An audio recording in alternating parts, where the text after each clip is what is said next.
आपने इंट्रोडक्शन दिया, पता नहीं उतना मैं करूंगा कि नहीं, करता हूं कि नहीं। Thank you. मैं सोच रहा हूं कि मैं हिंदी में ये बात आपके सामने, कभी कभी क्या होता है जो हम लोग कहना चाहते हैं और समझना चाहते हैं, भाषा कभी कभी एक बीच में आ जाती है, तो हम लोग कोशिश करेंगे, हिंदी भाषी बैठ के लोग हैं तो हिंदी में बात करते हैं।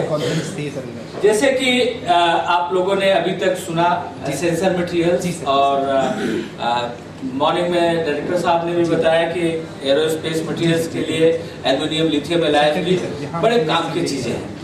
दे हैव उनका जो उपयोग है विभिन्न क्षेत्रों में अलग अलग तरीके से होता है। हम थोड़ा सा यहाँ पर जो बुजुर्ग लोग हैं, ज़्यादा मतलब नॉलेजबुल लोग हैं, उनके लिए लेक्चर नहीं दे रहा।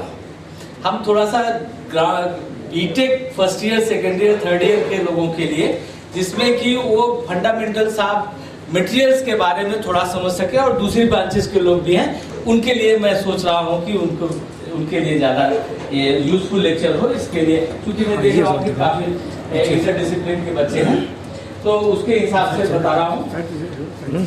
मटेरियल्स, जैसा कि आप सब जानते हैं, हम कहीं भी जाते हैं, कोई भी चीज देखते हैं, वो एक पदार्थ है, वो मटेरियल है। वो पदार्थ में विभिन्न तरह के गुण होते हैं, उसके कंपोजिशन, उसकी केमिस्ट्री, उसके भौतिक गुणों के कारण से होता है। तो जो ये इस मटेरियल के अंदर में जो केमिस्ट्री है और इसके कारण से जो इसके अंदर गुण उत्पन्न होते हैं, उन्हीं के बारे में बात करूंगा मैं धीरे धीरे।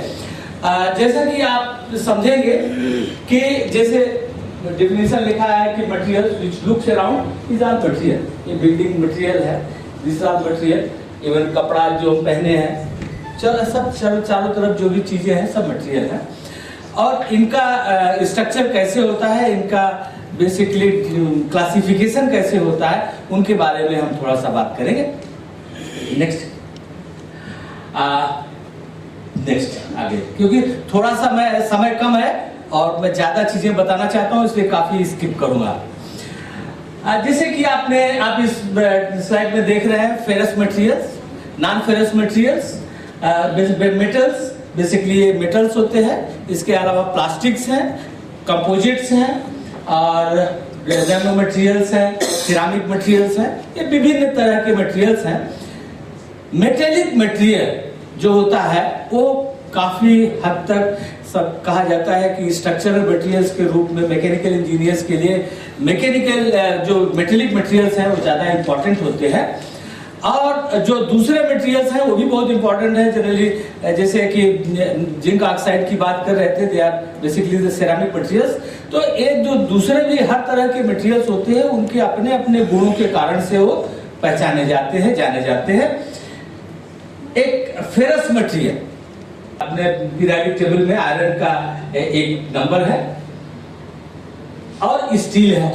बेसिकली आयरन एक एलिमेंट है और स्टील एक एलाय। एलाय मतलब उसके अंदर दूसरा एलिमेंट भी एक फिक्स कंपोजिशन में उसमें डाला गया है, जो कि अपनी एक फिक्स पोजीशन पर रहता है।